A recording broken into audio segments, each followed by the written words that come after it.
कोई याद नहीं आया।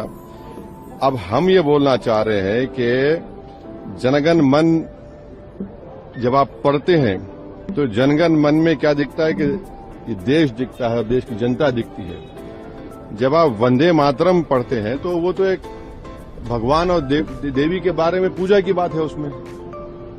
अब उन मुजाहिदीन आजादी को क्या बोलेंगे जिन्होंने इस देश के लिए कुर्बानी दी, चाहे वो मौलाना महमूदुल हसन हो, हुसैन अहमद मदनी हो, मौलाना अबुल कलाम आजाद हो, मौलाना काफी हो। ये तो देश को आजाद कराने के लिए किया था। यहां पर आप देश को इस तरह से पेश कर रहे हैं। और जनगण मन जो लिखा गया था वो तो जनता के लिए लिखा गया था।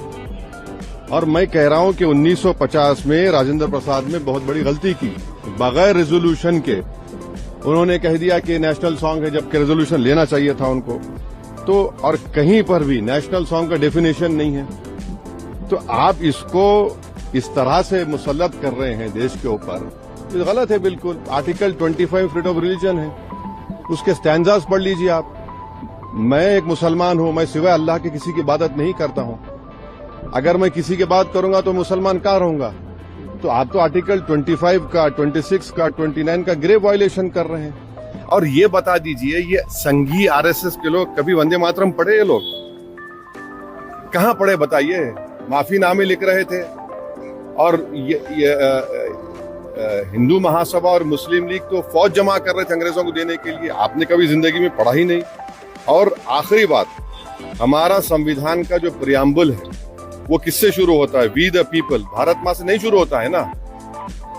कहाँ शुरू होता है? तो आप तो ये तो बिल्कुल ही संविधान के खिलाफ, उन मुजाहिदीन आजादी के खिलाफ। और जो काम बोस नहीं किए, रविंद्रनाथ टैगोर नहीं किए, वो काम आप ये कर रहे हैं। जो कमेटी बनाई गई थी उन्होंने कहा कि नहीं। तो ये सब मकसद एक ही है कि इस देश को एक हिंदू थियोक्रेटिक कंट्री बनाया जाए। हम इसकी मजम्मत करते हैं, कंडेम करते हैं।